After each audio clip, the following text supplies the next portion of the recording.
Hi, it's Bumble. Welcome back to my channel. So I wasn't originally going to do a review on this movie. I wasn't even sure if I was originally going to watch the whole thing either. I started watching this today when I was eating lunch. But I feel like it resonated with me so much by the end. I think specifically because of the ending, just something about it. I don't know, that just kind of got to me in some way that I was like, okay, I feel like I need to talk about this movie. So this one, I feel like I'd at least maybe seen the posters before. It came out in 2014, or I probably scrolled past it somewhere on a streaming service, because at least at the time I'm recording this, it's on Netflix and Tubi. It feels like a movie I would probably find on Tubi, if I'm honest, which isn't a bad thing. Sometimes I find like weird stuff on Tubi and it has like a lot of like less popular movies than other streaming services, or you find like more obscure things, or sometimes I'll find like just whatever on there. But I mean that in a way where it just fits that vibe of like something that would maybe be more obscure. I don't know. I was trying to like tell my parents about this movie earlier too, and the only reason I ended up watching it specifically now was actually because I've been doing the reviews of the Alien movies, so I've been watching the Alien movies. Well, I'm sort of rewatching a lot of them again, except for the ones I've already reviewed. And I don't know, when I was watching Alien Covenant, I thought what's his name, Michael Fassbender, I think, the guy that plays David, did like such a good job as that character. I thought, I wonder what else he's in, because the only thing I'd previously seen him in was X-Men First Class, and I watched that when I was like a lot younger. I was like 10 or something, so like I at least could recognize him from that, but I couldn't think of anything else he'd been in. So then I was going through Wikipedia, and sometimes it's like I'll try to find like what other roles has like a person been in, and then I end up in like a rabbit hole to the point where I have like, I don't even know if I'm gonna watch all these. I'm not even kidding, I have like, my phone says 22 tabs, but I know some of those are like other stuff. Okay, I hold on, I actually want to count, I'm curious. 1, 2, 3, no, that might not be a 3, 4, like 4 of the like 4 or so, or 5 of the tabs I have open, not including on my phone, the tabs I have open about the movie Frank are just like different movies this guy's been in. Anyway, Frank was one of them. And then I saw the picture on the Wikipedia page, and I was like, oh, it's that movie with the guy with the like paper mache head or whatever. And like, keep in mind, at the time I knew absolutely nothing about this movie. It's one of those, like, you see the head even like on this poster where it's just the head and the name, you don't forget that paper mache head, let me tell you. So I decided to watch the movie. That was going to be the first of these that I don't know if I'm going to watch the rest. I have stuff like Jane Eyre, and there's a movie called Haywire. There's a Western movie, it says Slow West, but I can't read the rest of the title. And then there's a movie called The Killer. That one sounds like it's pretty good. I might watch that next. And oh no, I have a tab for something called Book at Bedtime, but that's a radio program. I still gotta check that out.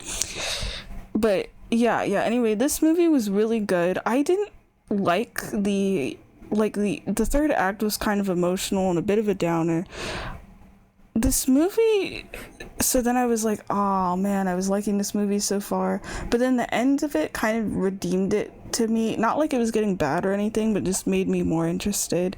And just the way it ended, I don't know, I was like, okay, I gotta talk about it. The vibe of this movie, it almost reminds me of the movie Her, the one where Scarlett Johansson voices an AI named Samantha who dates this guy, I think, named Theodore. That movie is kind of always felt like a bit of a bummer to me, even though I like it. But so I've kind of avoided watching it, but I think I might rewatch it again and probably talk about, but something maybe it's like the soundtrack or something. They just maybe have a similar vibe in my head. I don't know. This movie, it just feels kind of artsy because like all of the band members are kind of weird, and I thought for some reason the movie was gonna be about them like performing together, whatever. At least from the start, I thought it was gonna be that, and instead it's the chaos of them making an album. Okay, no, I should just describe what the plot of the movie is first, and then I can get into the notes, because with the notes I was actually remembering the characters' names and stuff, and now I'm like, oh, okay, I gotta like explain that. For once I remember, it's only because most of the characters have like really short names, I don't know, that were just easy for me to remember for some reason, even though I might have gotten the name of the protagonist and the name of another character mixed up, so I gotta double check that. The movie is about this guy. First up, the main character, I have to get this out of the way because it was bothering me the whole movie. I'm like, where have I seen this actor from? It's the guy that plays freaking Ron Weasley in Harry Potter. For some reason, I thought he was the guy that played, I think the character's name was like General Hicks or something in the newer Star Wars movies. He's the main character in Ex Machina, the one that also has to do with like robots or something. I don't remember the actor's name. I don't know, they look similar enough to me, maybe because they're both redheads, I don't know, where I was like, is it the same actor? Because it feels like it reminds me of some of the roles he's been in, but no, it's the guy that plays Ron Weasley. He does a good job.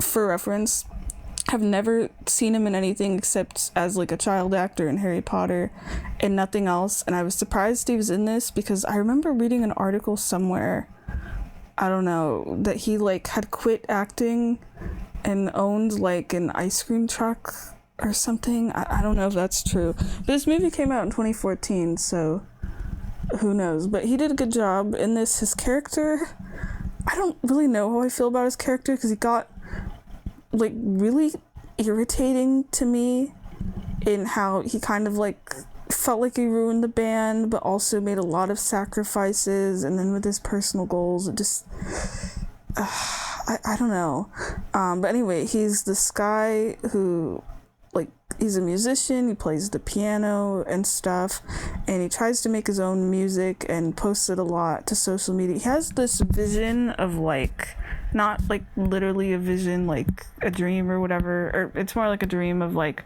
wanting to be famous, like throughout the entire movie. And it's kind of funny to me, he writes all these messages on Twitter and even on Tumblr too, and you see them as like text on the screen throughout the movie of him trying to like put his name out there and stuff, and but it's in a way where it's like marketing stuff where it's like no one knows who you are, so it's not really like anyone cares. Where he like before he joins like the band and the movie, the plot kind of really starts, he is posting to Twitter about his like morning routine, and he's like making music all day or whatever, but not really, like he's trying to fully dedicate himself to it, but it feels like he's kind of stuck in a rut or something from what we see. But I don't know, the Twitter posting, oh shit, I just hit my foot on the side of the table. Damn it. Sorry, I had my legs crossed and my foot was in the air, and I was trying to move it to put it down, and I bonked my ankle just straight into the edge of the desk. Oh, I'm okay, that just really hurt. You know when you bump it into like the corner edge? Thankfully the corner of the desk is like round on the edge. It would have hurt like a motherfucker if it was sharp, but okay, I'm sorry. Caused me to lose my train of thought there. Ow. The Twitter thing, not like that was annoying, but I'm just like, dude. But that gives you an idea at the beginning of like, he kind of has a bit of a big ego and has this vision about wanting to be famous, and so like I get it, you got to put yourself out there and stuff, of course, and I don't remember if he even posts his music or not. I don't think so, but like the fact that he's already doing the social media stuff in a way where it's like things people would only really care about like if you were famous and stuff. Just, I don't know, felt kind of weird. And he it's funny, he writes these little songs he'll come up with, but they're not really like songs. It's just more of like him kind of making a tune of things that he sees, but they're like very direct and literal. Literally in the Spotify playlist for like the soundtrack of this movie, I think they're referred to as like John's crap songs or whatever, which is funny because I was like looking on Reddit about like what people's opinions of the movies were after I watched it and stuff, and a lot of the comments were just a specific line of a little song he makes up about a woman with a red jacket or something, and it was kind of funny. But we get like a bit of that, and then one day he goes to the beach, or he sees like police or something, and he witnesses this guy who's trying to drown himself, and these people in the ambulance are trying to help him, and there's some other people that are there watching in a van, and they're like, oh, that guy's our keyboardist, and now we can't do our show. And the main character, John, I need to check if his name is John. I don't think it is. Not sure if I got that right. Let me see. Someone in this movie is named John.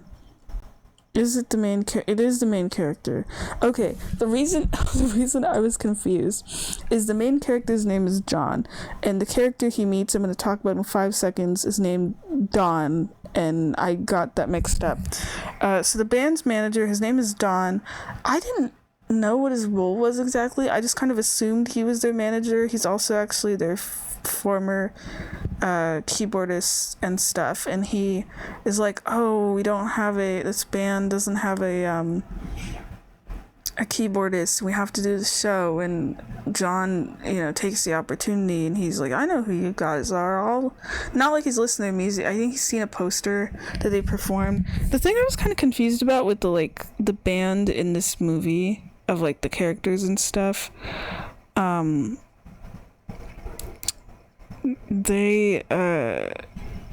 it's hard to tell how long they've been together. Like, the members clearly like know each other and stuff, and some of them seem closer than others, or they all kind of, not like they're all like friends or anything. It's more of like they all kind of just vibe together, like they're all suffering together kind of a vibe. If that, I'll get more into that in a while.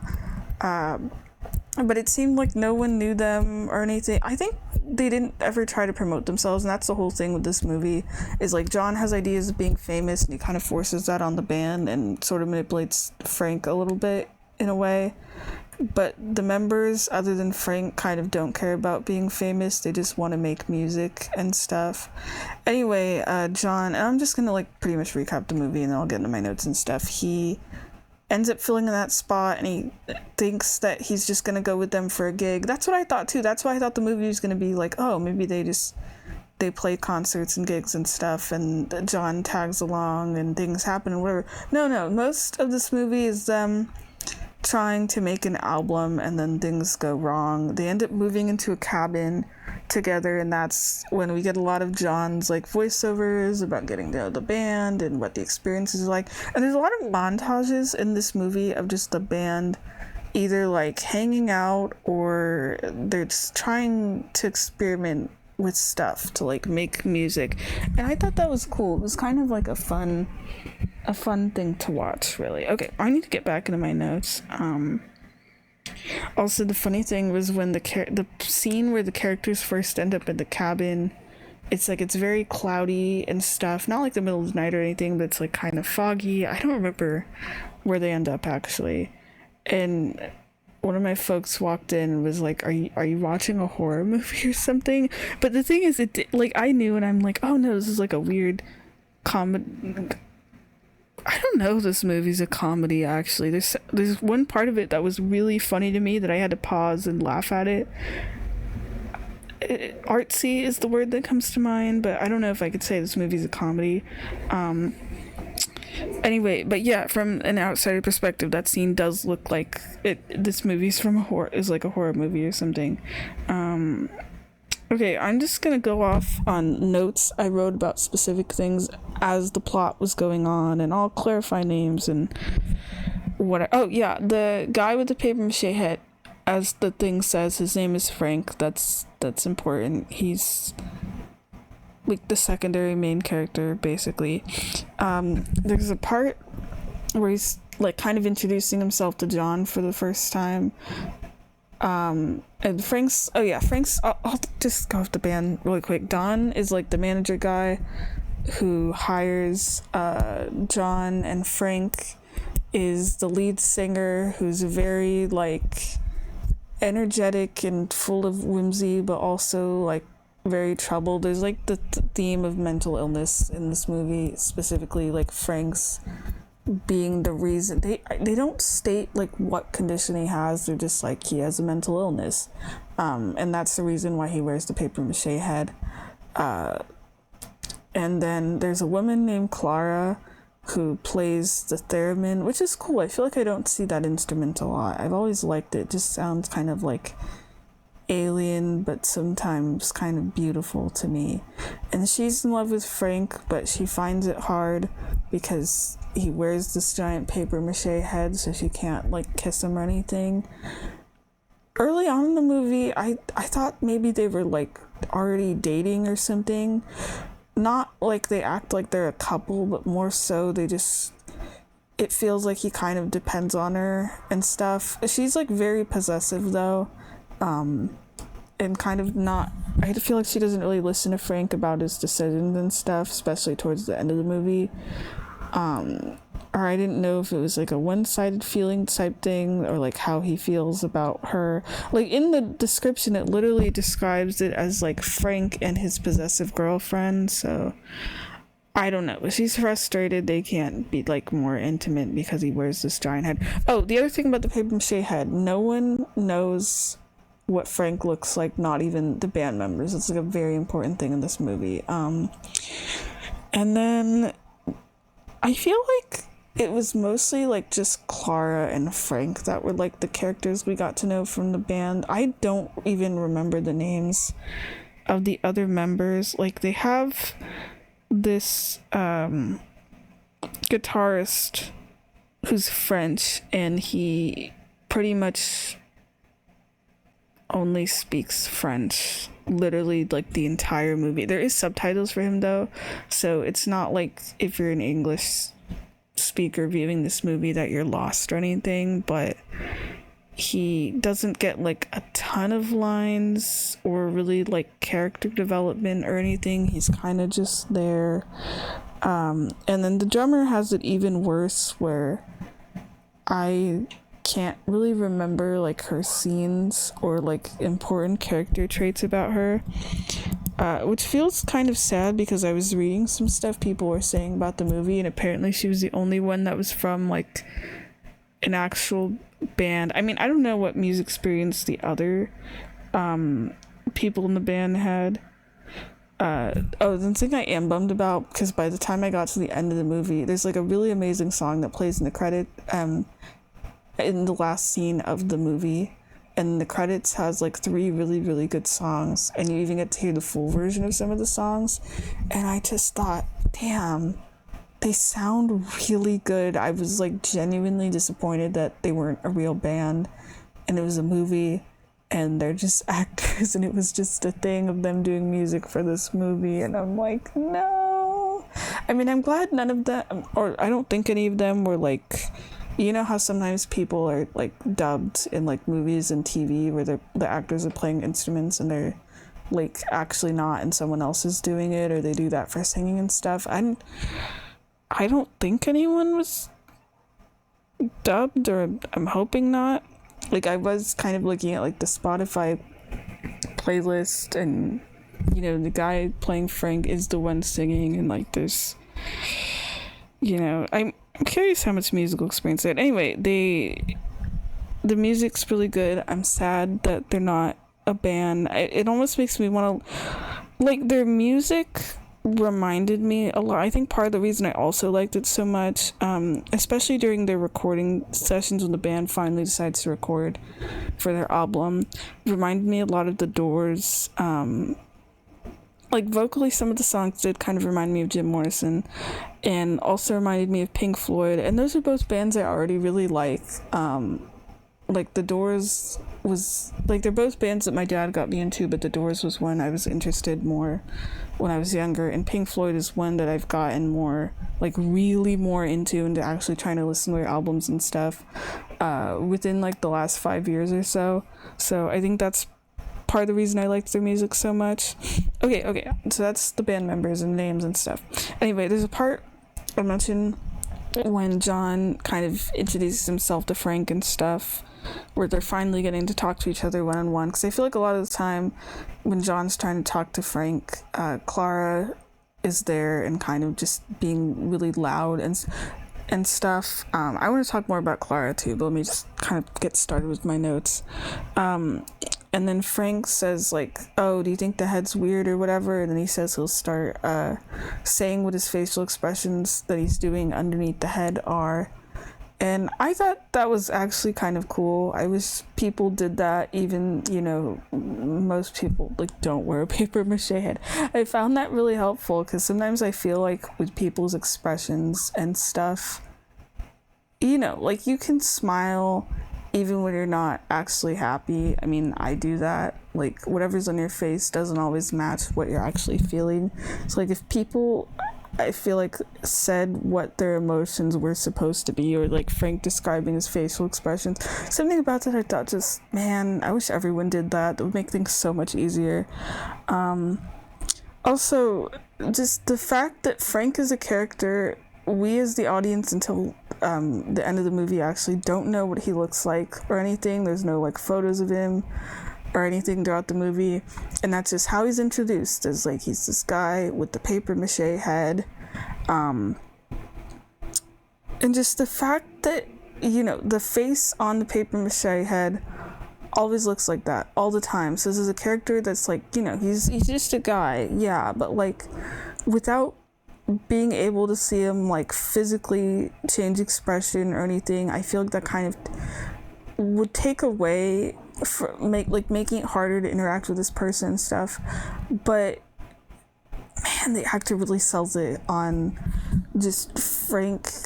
The paper mache head just feels like its own thing and comes off as very like full of joy about, I wrote in my notes, full of joy about life and whimsy, and just being this character you care a lot about, despite having something that would be easier to understand as the audience taken away, of like not being able to see, not even just of like not being able to see his face, but like not being able to see his physical expressions, I feel like is a very like big thing and stuff. I wonder if it's almost like voice acting in a sense of like, I mean, I know with animated characters and stuff you can see them, but like voice acting for like characters where they don't have a physical body or whatever, and just you have to just really sell it without the audience being able to see stuff. Like the Stanley Parable, for example, it's one of my favorite games of all time. And like the narrator is just this voice you interact with like the entire, or not even interact with, but like listen to the entire game. But he feels so real, even though he's just a face. I mean a voice. Like, forget not being able to see like a face or anything. You don't even know if the character is like human or anything. You have no physical reference at all, but still feels like such a beloved character. And I feel that way like a little bit towards Frank, of like, not, you know, the head is kind of a little intimidating, if I'm honest. Like, the eyes are always staring at you. I actually was wondering the entire movie, like, even though I knew what the actor's face at least looked like, which I feel like was kind of a bummer with going into this movie, of like, I have in my mind some frame of reference what he probably looks like under the mask. I mean, unless they like made him covered in like a bunch of makeup or whatever underneath the Frank thing, which they didn't, sort of. I feel like this movie's best to go into if, I mean, you could, if you didn't know what he looked like at all, if you had like never seen this actor before and were just, if this was the first movie you'd seen him in and just him in the Frank head would probably be better. And then having the reveal, not like the reveal at the end of what he looks like is like amazing or anything, or like a question you're like dying to know throughout the movie, but I feel like that would have made it a better experience. I don't know how to explain it, not like knowing it ruined it for me, but just I thought like, man, that would have been, I would have been even more absorbed in this character. But yeah, I mentioned the joy and whimsy thing. He's just very energetic, and it makes you kind of want to be around him. Like there's a part where there's this, I think, German woman, don't remember actually. I think one of the characters said she was German. And she arrives at the cabin when the characters run out of money, and Frank goes to talk to her outside, and we don't know what he tells her, but then you see them and they're like spinning around outside together or whatever, and then he comes up with this song about, he's like just a very chill dude. No wait, I want to mention about the money thing actually. Something that was hard to watch was John, he has to use his quote-unquote nest egg money, like money left him from his grandfather. He decides to use it to buy more time into the album, and at first I thought like, oh no, don't buy into this, like you don't even really know these people or are like super duper part of the band yet. And like then it's revealed that before that point when he pays, they hadn't written it like a single note or practiced or like really did anything. Like it's kind of a dick move where like Frank won't let them progress to record the album, in my opinion anyway. And I get that he's a perfectionist and whatever, and he wants to like keep making the sound till it sounds like amazing, and it's like cool, and the music does sound very good, but it's like, it's not like Frank's the one like if Frank was the one paying for this, I'd completely get it, of like, okay, your perfectionism is somewhat valid, you know, you're willing to go all in for this, but it's like, it's John's money, and it's like a lot of money that he's paying, and Frank's not even just like Frank's kind of keeping them there sort of to keep trying over and over again to make the album. They don't even like record anything, they like physically have like nothing, like they only start to get to work like after the nest egg money starts being spent, and then it ends up being spent too fast. They have to start like rationing food, and that just, I don't know, that really bothered me, of the idea of someone deciding, I mean, it's not really out of like the goodness of his heart or like for the band or anything, of like using the nest egg money and like contributing to like pay for them to rent this cabin or whatever. It's more of like, okay, John is kind of like using the band a bit to get his vision of like being famous or whatever. So it's not completely pure-hearted, but I feel like that's still a very like big thing to do, to use a bunch of money for this goal for a group of people that you don't really know well at that point. Like they'd been together a bit and kind of hanging out and stuff, but like it's not like these are people he's known for years or anything, or, and not even all the band members like want him there. I feel like that's a big thing. And then for Frank to kind of not, or anyone to really not take it seriously about the money thing, just kind of really rubbed me the wrong way. Like I get annoyed with John later on in the movie, because he kind of gets so into this like delusion of fame and stuff when no one had really heard about the band and none of the other band members cared. But I mean, I also kind of get it, because it's like, at the end of the day, he thought the band sounded amazing and he wanted other people to understand that.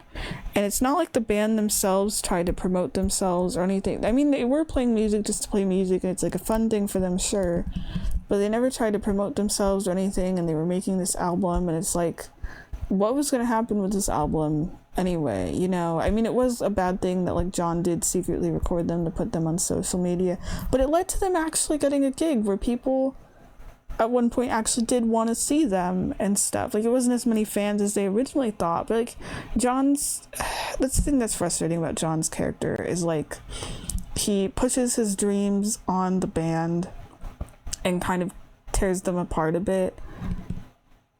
but it's also like a lot of the members aren't like trying to push the band to success themselves, and a lot of them are kind of like going through their own issues. One of the members actually even like stabs John, and that wasn't even really taken as like a serious thing in the movie either. I feel like it should have been. I mean, she does end up getting arrested, and the band kind of gets mad at John, not for being stabbed or anything, but more so like they refuse to play without this band member, even though John's worked kind of hard to get them this gig and everything, and then things fall apart from there.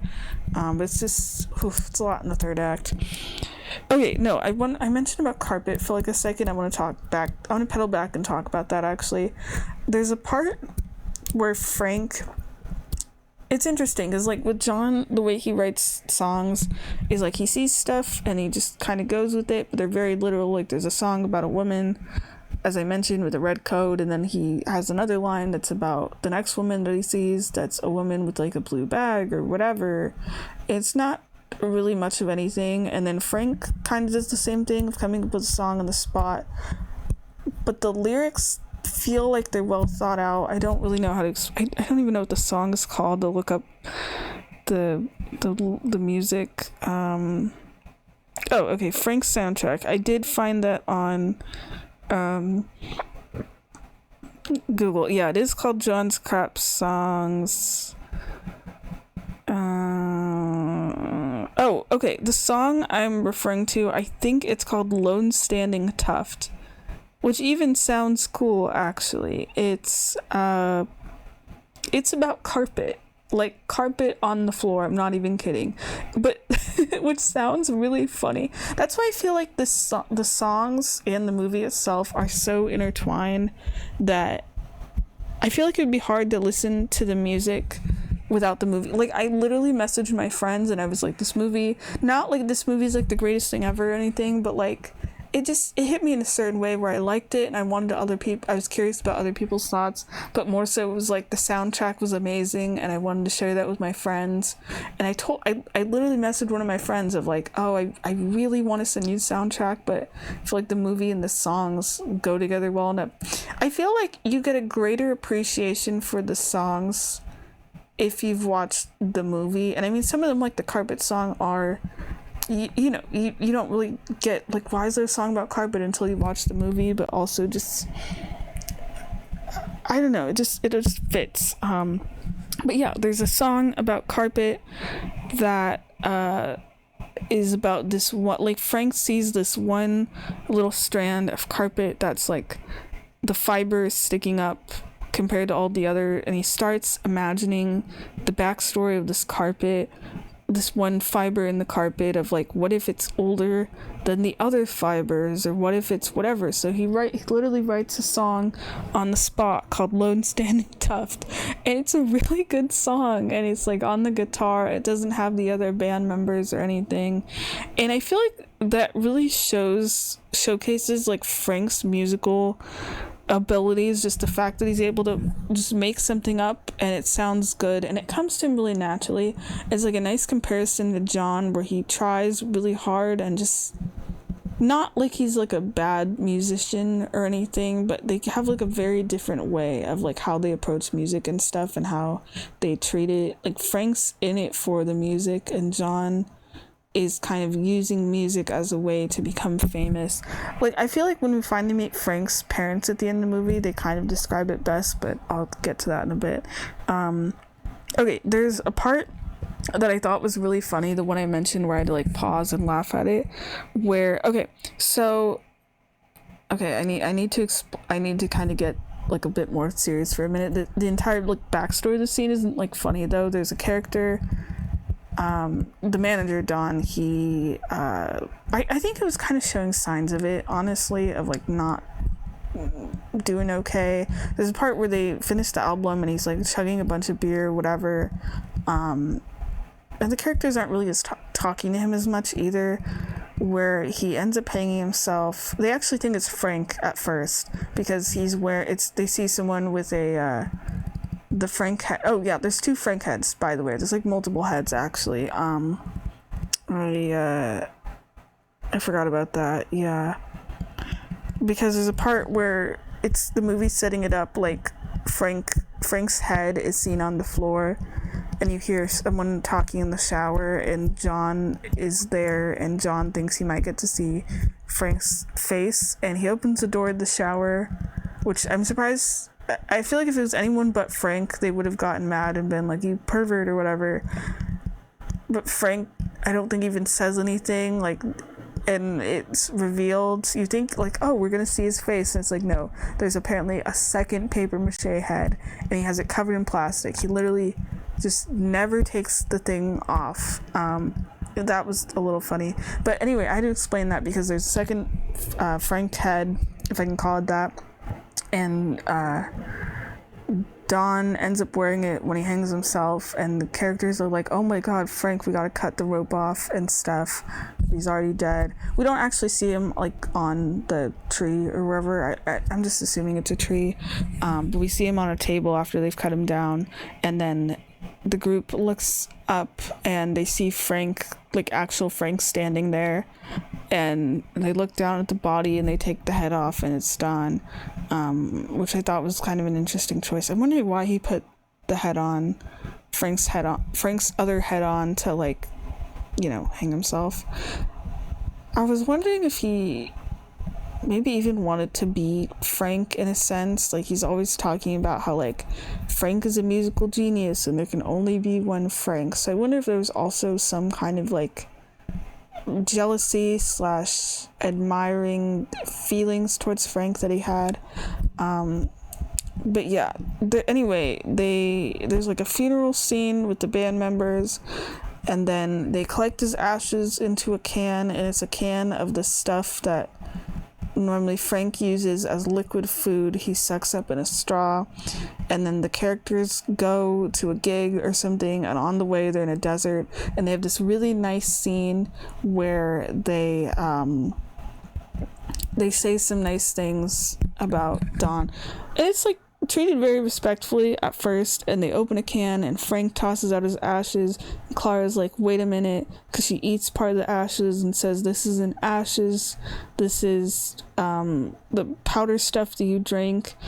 It's like, I'm not making fun of the dude dying, I want to clarify that. I'm just making fun of the timing of the bit of them realizing, like, oh, you know, this guy, we just spread a bunch of food stuff and not our friend's ashes, which also means, and it's kind of sad, they left behind Don's ashes at the cabin and it's just there in like some can forever and stuff. I don't know, the timing of that was like kind of, it sounds weird to describe after him, after you're probably like, Bumble, you were just talking about someone dying and now you're laughing about his ashes or whatever, but like it's like you have to see the scene and like the timing of it. Hope that doesn't sound too morbid. Anyway, what other stuff?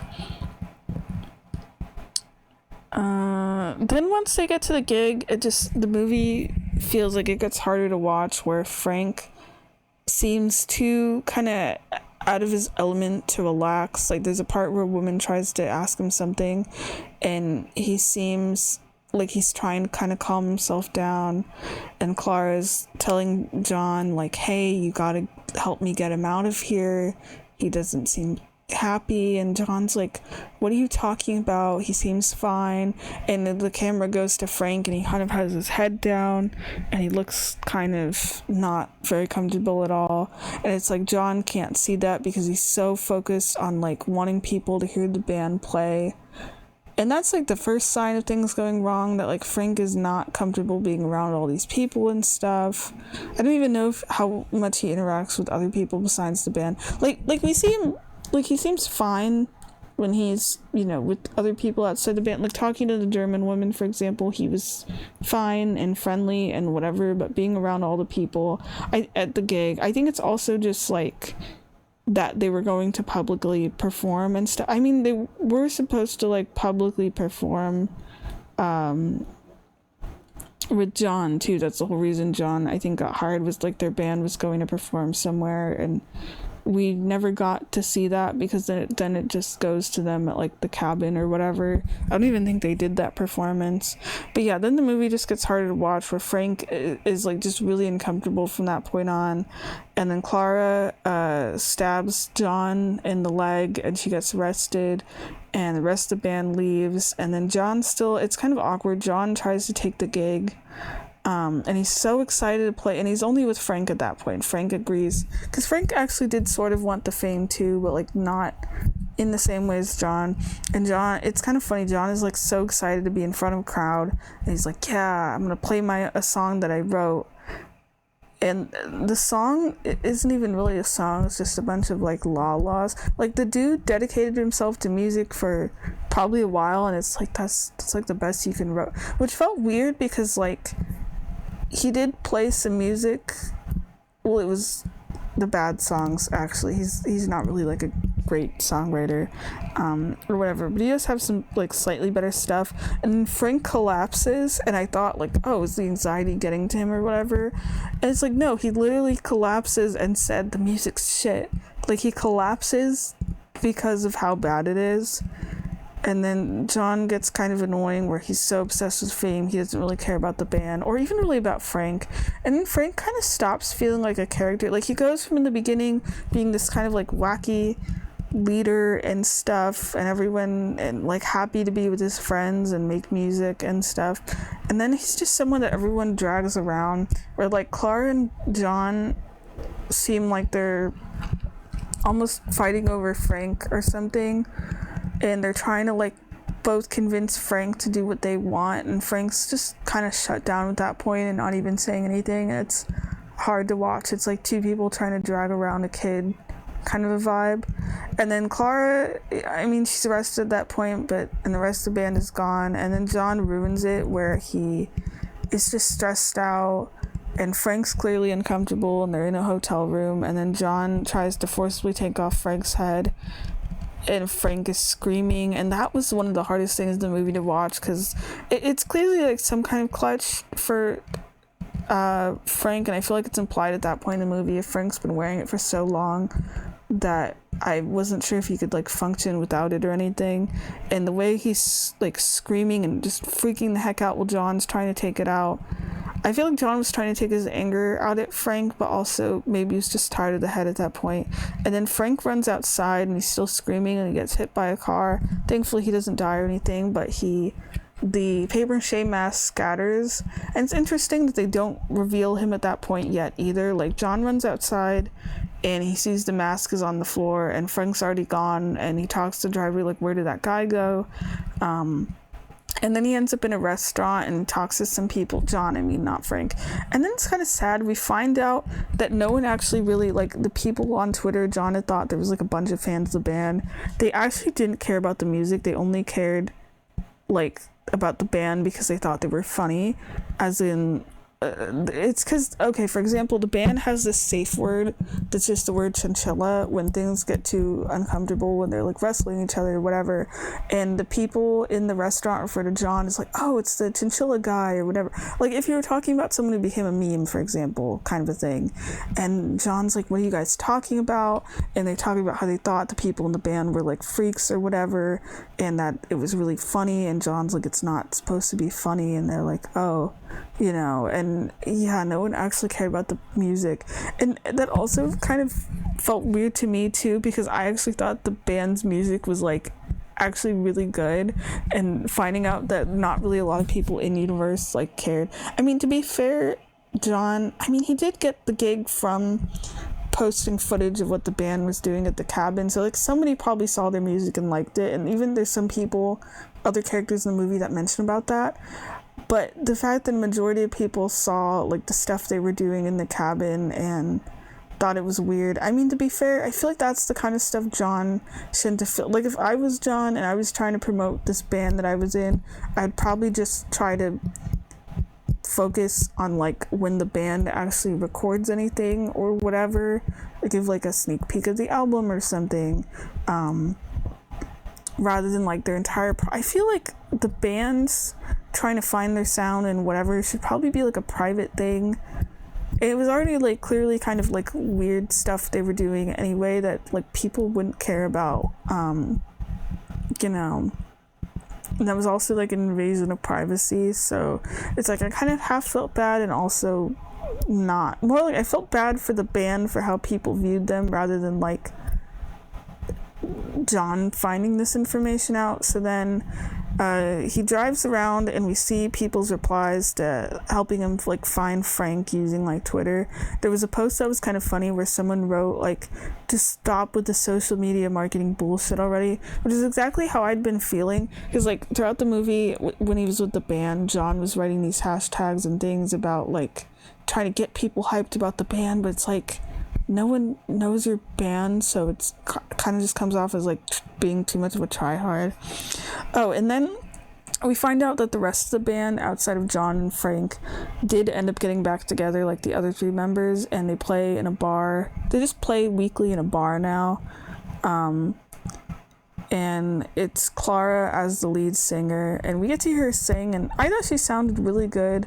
Their music sounds kind of like sad and also like kind of like a bit more indie than the experimental stuff they had been playing.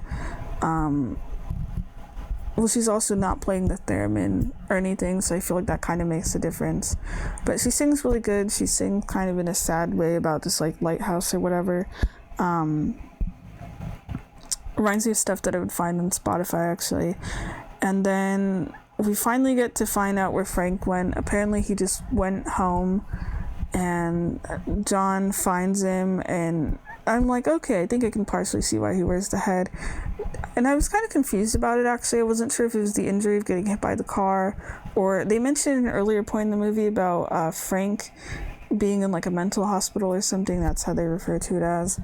And he has these like this line in the back of his head that's like, or like a part of his head that's like the hair is shaved, but it's in a line around his head. And then he has these two scars that are also a line on his forehead. I'm assuming from being hit by the car, but I was wondering if the shaved part in the back of the head was supposed to be from something. And it's kind of interesting when they finally do show Frank without the head, is the way the movie decides to portray it up until a certain point, where it's like we only see Frank from like a profile view, and then whenever else we see him, and his eyes are always looking downwards too, like his eyes are never facing the camera. And then the ending has him where we see more of his face, but his head's kind of looking down. And then when they finally show like the full-on like his face, where we see most of it and stuff, and his eyes are finally like making eye contact with people, it feels like it's kind of more earned that way. But I like that, like they're showing a little bit of his face at this point, but not ready to like reveal him yet or anything. And then John has this conversation with Frank's parents and stuff that I thought was actually really interesting. I love that the parents talk about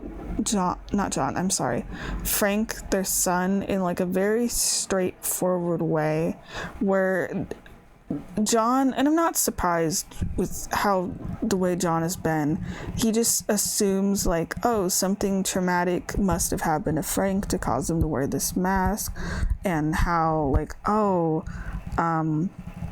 him having this trauma of some kind made this music better. Because I think early at the beginning, someone, it might have been Frank, was talking to John, it might have been Dawn actually, about that, and I think John interpreted it as like, oh, the traumatic experience makes the music better. I think it was Dawn when he talks about like Frank being in a mental hospital in his past and whatever, and about his own past, about like wanting to date mannequins or something, and John mentions about like, man, I had a normal background. And then when he gets to the cabin, he literally has a voiceover, I presume maybe of something he was writing to Twitter, of like, this is my mental hospital, this is my traumatic childhood being in this cabin. And I'm like, dude, what? But anyway, the parents they tell John, like, yeah, nothing traumatic happened to our son, and his trauma doesn't make the music better. They're like, he has a mental illness. He has always been musical. He's just like that. You know, I feel like with a lot of movies, they would have tried to explain it as, like, writing him off as this musical genius, you know, exactly the same way John would have just had assumed things, and then the parents are like, nope, everything was, like, fine, you know. I'm curious though what the mental illness specifically was, of like why he always covers his face. Like, we even see a photo where of Frank as a child, and he has a baseball glove where he's purposely covering his face. So even back then, and like the only thing Frank's parents do mention is the dad says, like, oh, when he was 14 I made him this paper mache mask, and he said it was for a Halloween party or something, and he says, like, I made him the mask anyway even though I knew there was no party. Like, Frank just decided at that point to, like, hide his face from the world, and he says something like, oh, the greatest mistake we made was giving him that mask, because, you know, now he uses it as, like, a clutch, and he relies on it, like, a little too much.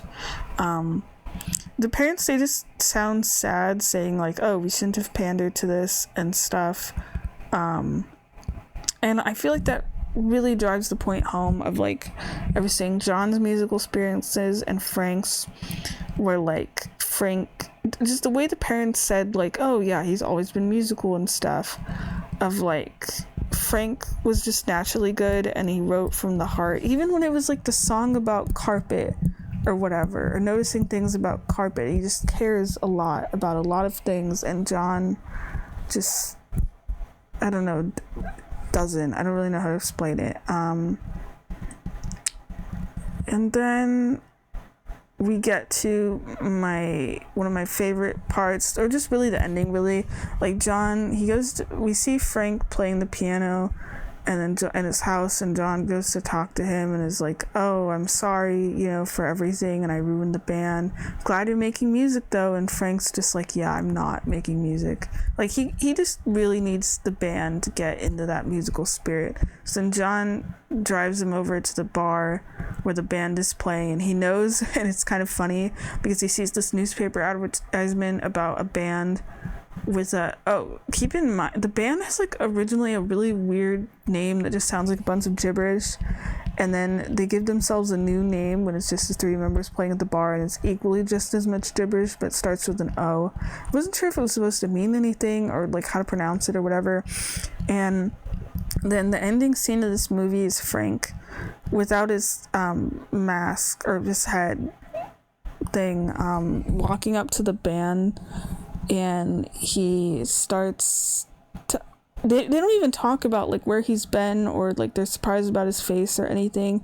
He kind of starts his usual way of doing music stuff, where he'll, like, comment on things in the room, and he turns them into lyrics, and they start singing, and the band joins in. But just the way the actors are, and how they all look at each other in the scene and everything, and how the music, no one's really talking or anything, slowly picks up, and then John leaves. I just want to, like, analyze that for a bit, because that was, like, the strongest part of the movie to me. And then I was like, okay, this ending, like,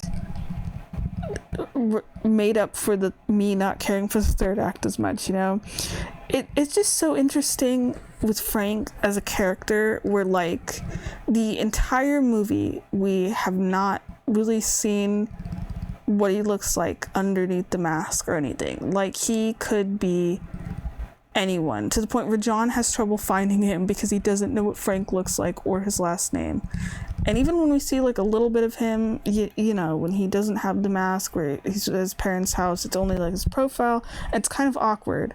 And then for the rest of the movie, he doesn't have the mask, and the way he just moves around and interacts with the band, where he just has, like, his normal face and stuff, and you immediately know, like, yeah, that's Frank. I don't know how to explain it, where it's like the acting is so good that, like, if you pretend, like, if you hadn't seen his face revealed earlier, like if you went from the movie being like he gets hit by the car and his mask is gone and he runs away, and then if you skipped everything and got to the point where he's without his mask and he walks up to the band and then starts like kind of singing or whatever, you would still know immediately, like, yeah, that's Frank, because it's the same kind of mannerisms and the way he acts and stuff, which is interesting. Like, I was going to say he seems less like himself without the mask, but it's like, no, duh, he was of course really comfortable in it. Where he like kind of awkwardly shuffles up to them. He doesn't even really lift his head or look at anyone or anything. He's just very physically awkward, and he starts commenting on all this stuff and just making up lyrics.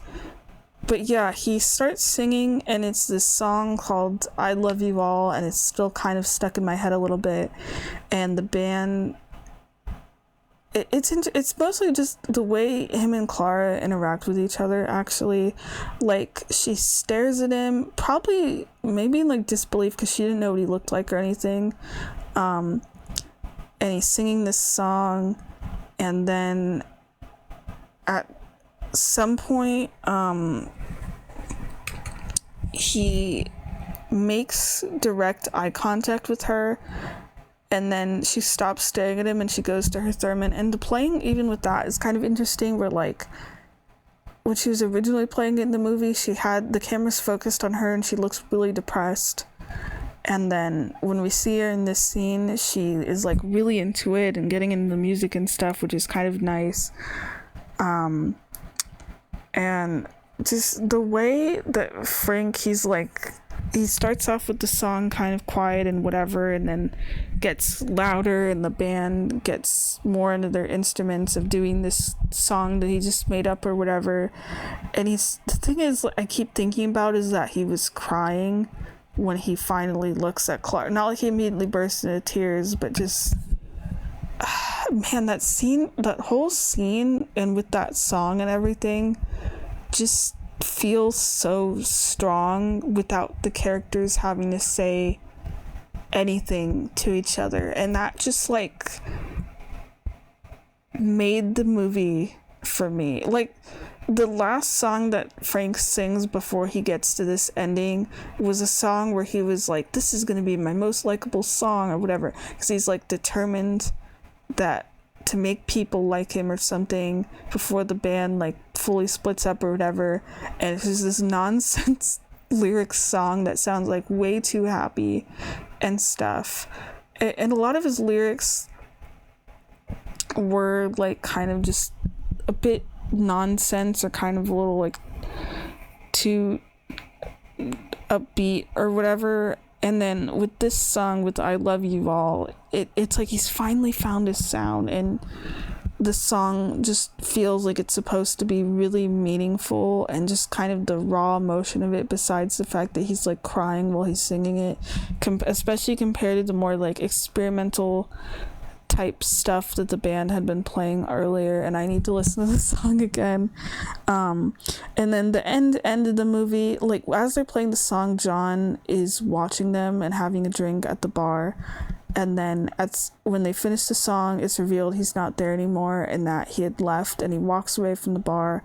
And I actually really liked that. It's like he kind of redeemed himself by bringing, like, not like it's completely his fault the band split up. I think some of the characters would have had a breakdown without him if he was never there or anything, but he kind of does escalate things of like the band sort of choosing to split up and stuff. And you know, the band members didn't try to like find Frank or anything. I mean, they didn't know he originally ran away, but before that, when he was with John, it's not like they tried to get him back or anything. They just let him do his own thing, as they refused to play without Clara and stuff. Like, they were kind of, the other band members were kind of more loyal to her than to Frank. But yeah, I'm glad that John doesn't try to rejoin the band. Like, he knows the damage he's done, and these people are probably not for him and stuff. And, you know, there's other things he could do. You know, like, he kind of didn't deserve to be with them after sort of breaking them apart in the first place. So it was nice that his last thing he decides to do after properly apologizing to Frank and to everybody, and I'm glad that Clara never forgives him either, is to bring Frank back to them, and then they're kind of whole again. And they're all just happy just playing in that bar that doesn't really have anyone in it. Because for them, even from the beginning, it was about the music and not the fame. And then John gets out of their life forever. I mean, I guess the big good thing that he maybe did, besides bringing them back Frank, is now maybe Frank's fine without being with this mask. Because, I mean, the band members didn't know what he looked like or anything. So I feel like with him being brought back to them and them sort of like meeting him properly in that sense and stuff, I feel like, and I hope, maybe that brings the band closer together, because there was conflict for sure, especially with the thing with Clara is like, when you're watching the movie and the way John paints her, you think like, okay, maybe she is really crazy. I mean, I still think she kind of is. And then you finish the movie and you think, you know, she was actually mostly fine. And I say mostly because, I mean, she did stab John in the leg, and that could have been very serious, of course. Like, the movie kind of treats it as whatever, besides her getting like briefly arrested or something, but you know, that's like a serious thing. But then I think I read somewhere it is supposed to be sort of implied that like this sort of like quote unquote curse with their keyboardist is like how Don reacted to things, and their second keyboardist tried to drown himself and stuff. I think it was that Clara might have been like attacking them or something. I think because she wanted to kind of keep Frank to herself, and she didn't want to, she was really, really against like the band trying to like promote themselves to play to people and stuff. I feel like, and John kind of describes it as like she didn't want to share Frank with the world and stuff, you know. So there's that. So I feel like it's like the band was, you know, doing its thing and whatever, and then John comes along and he does kind of mess with the vibe, but it's like, I feel like someone would have snapped eventually. I wasn't sure if it would have been like Don or something, but either Frank or Clara, I feel like something would have happened at some point, and John wasn't like the cause for that. I mean, he did do some bad things, of course, that he got kind of annoying after a bit of like secretly recording the band wasn't okay, and kind of trying to push them really hard in a direction they didn't want to go. He even wanted them to change their music style to make it more like palatable for other audiences and stuff, which I want to say at one point I'm like, okay, that's fair, but it's also like there's a lot of things that people are interested in music wise. I feel like the movie kind of doesn't take into account a lot of different tastes. There's musicians who make all kinds of stuff.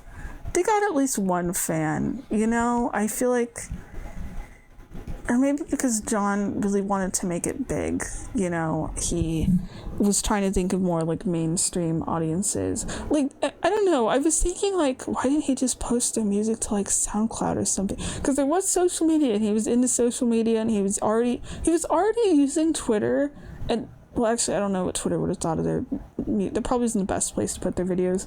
He was already even using like Tumblr. I feel like if he just, I mean, I get that getting a gig was like a big step and an important thing, and probably would have been a cool thing, but I feel like if he posted just like the music itself and not the footage of the band online and put it on a place like a music streaming thing like SoundCloud or whatever, for example, I feel like that would have worked out better for the band, and maybe would have been something they would have been more comfortable with. Yeah. But then again, Clara was like, she hated John the whole time pretty much, and was like antagonizing him, and I feel like that pushed him into a corner and kind of was adding fuel to the fire of him wanting to promote the band and stuff. But anyway, yeah, that's my thoughts on the movie Frank. It was really good. I mean, I didn't like absolutely adore it, but I liked it. Other than I mean, now that I'm even thinking about the part where the band sort of splits apart. It's like kind of stressful the first time you watch it, but I feel like if I watched the movie again, I'd be like, you know, this was just like a thing that was gonna happen. I adored the soundtrack. Again, I'm gonna say it again. I am sad that the band of the movie isn't a real... I mean, I think I did read somewhere that there really was a guy, I don't know if his name was Frank, that did wear a paper mache head. I don't know if he was a singer and this is like a movie partially based on his life, or if it's just a movie about a guy with a paper mache head. I mean, when I originally saw the poster, I had no idea this was going to be a movie about music or anything. I thought it was just going to be like a weird comedy about a guy named Frank with a paper mache head. I thought it was gonna be like him as the main character and he was gonna go on like some kind of adventure or whatever. And then when I saw that it was about music, I thought it was gonna be about them like touring or whatever. And then it was like a character analysis movie about these people trying to make music.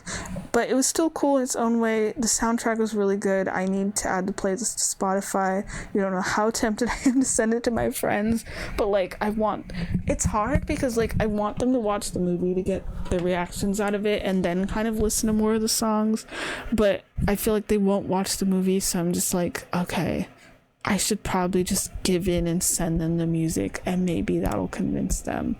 Or even just the music. Just if you listen to this review and you don't end up watching the movie, I understand, that's okay, but please check out the soundtrack. The music's so good. I need to actually listen to the whole thing because I've mostly just had in my head like the 3 songs that they play in the credits. I normally don't like watch credits. I usually just skip over them. Oh yeah, the art in the credits was even cool too, where it was like these shapes going around the screen, but they made up Frank's eyes and then they made up Frank's head at the end. That was pretty neat. Yeah. Oh wait, hold on. One more thing that bothers me on this poster, they made Frank's eyes green, but they're actually blue. It was also interesting, I keep thinking of Frank's hair because his hair underneath the helmet doesn't really look like that or anything. It kind of just vaguely looks like Frank. I think the mouth creeps me out more than anything. I really like the nose and how it looks 3D, and the hair is fine or whatever. The eyes are a little creepy because they're so wide, but the mouth is kind of scary. I don't know, but I guess he needs to talk to it. I always wonder, how the hell does he see out of the eyes? Because like the ears have holes, so I get how he can hear. They're just not pictured on the poster, but like how do you see? I mean, there's one point where Frank's looking at a phone and he's holding it up really close to just one eye of the costume. So I wonder if it like messes up his vision being in there. Okay, I'm not gonna analyze the paper mache head anymore. I do kind of want my own though. That sounds really cool actually to have that. I mean, just to wear it for fun, not like all the time, you know. But yeah, that's the movie. I'm gonna probably spend the week listening to the soundtrack and stuff. Yeah, I'll for more movie reviews, I need to get back into some alien movies and stuff, but we'll see when I get to that. Okay, bye.